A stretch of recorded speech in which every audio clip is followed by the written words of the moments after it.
Queridos seguidores de blog Palabra Profética, es para nosotros una gran alegría seguir aportando a través de reflexiones bíblicas en el crecimiento de su vida en la fe, de su santificación progresiva, pero particularmente de conocer las perfecciones de Dios y poder deleitarnos en Él.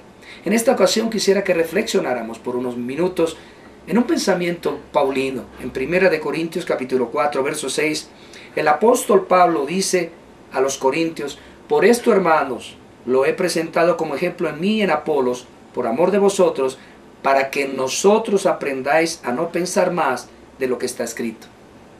Creo firmemente que en el corazón del apóstol Pablo, por supuesto inspirado por el Espíritu Santo, hay una gran preocupación.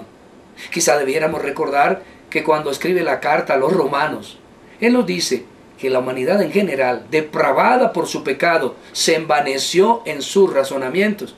Y en 1 Corintios capítulo 1 nos recuerda que la sabiduría de este mundo es locura. ¿Y en qué sentido? En que no conoce por medio de esa sabiduría al Dios de su salvación. Y lo que está haciendo Pablo es un énfasis importante y delimitando nuestra manera de pensar y nuestros límites de esos pensamientos. Hay una diferencia, insisto, entre reflexionar, meditar en la Escritura y filosofar. La filosofía per se no es mala.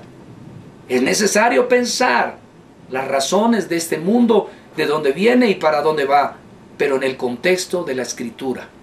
Permítame citar a un autor muy querido por mí, el doctor Martyn Lloyd-Jones, en uno de sus libros, El Dios Padre, Dios Hijo, dentro de sus grandes doctrinas, al introducirnos en el estudio de la teología propia, él dice: el momento en el que se introduce la filosofía y la conjetura y tus propios pensamientos y razones humanos, se empieza a hacer algo que puede resultar peligroso. No necesariamente, dice, pero puede serlo. Ahora bien, prosigue, nosotros evitaremos todo esto.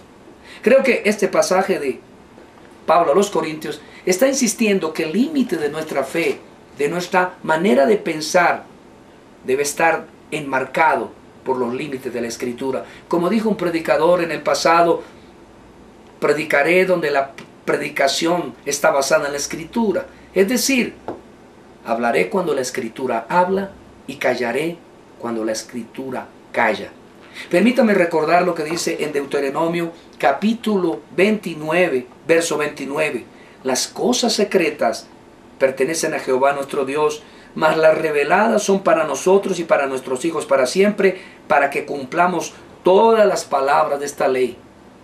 Tenemos suficiente material escrito, inspirado por Dios, seguro, luz que alumbra en medio de las tinieblas, para reflexionar, para conocer lo suficiente de Dios para nuestra salvación.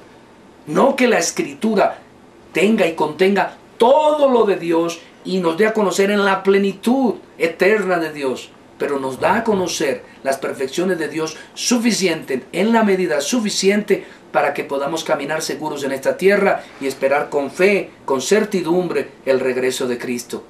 Pablo está diciéndole a los corintios, y por extensión y por implicación a toda la Iglesia universal de Cristo, a la que cree en Cristo como Salvador, a la que cree que Cristo regresará en gloria.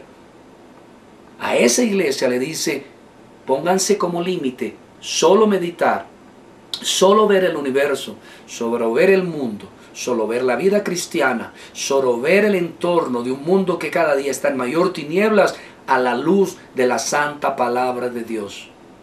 Pablo lo resumió en el versículo 15 de 1 Corintios 2, cuando dice: nosotros tenemos la mente de Cristo. Es decir, hemos de disciplinar nuestro corazón, nuestra mente y nuestro ejercicio en la piedad a limitarse a lo revelado y sobre esa base juzgar todas las circunstancias. Permítame terminar de esta manera, hermano. No olvide, la Escritura es una de las normas fundamentales de la fe cristiana. La canonicidad, la autoridad absoluta para el creyente es la Biblia. Fuera de ella no hay nada. Y para cerrar, recuerde usted, nuestro blog está interesado siempre en pensar, en reflexionar, en dar la perspectiva bíblica de todas las cosas que acontecen al hombre y al mundo contemporáneo. Solo y únicamente a la luz de la Santa Escritura. Por favor, aprendamos como Pablo y Apolos a no pensar más de lo que está escrito. Sea usted bienvenido a Palabra Profética, su blog.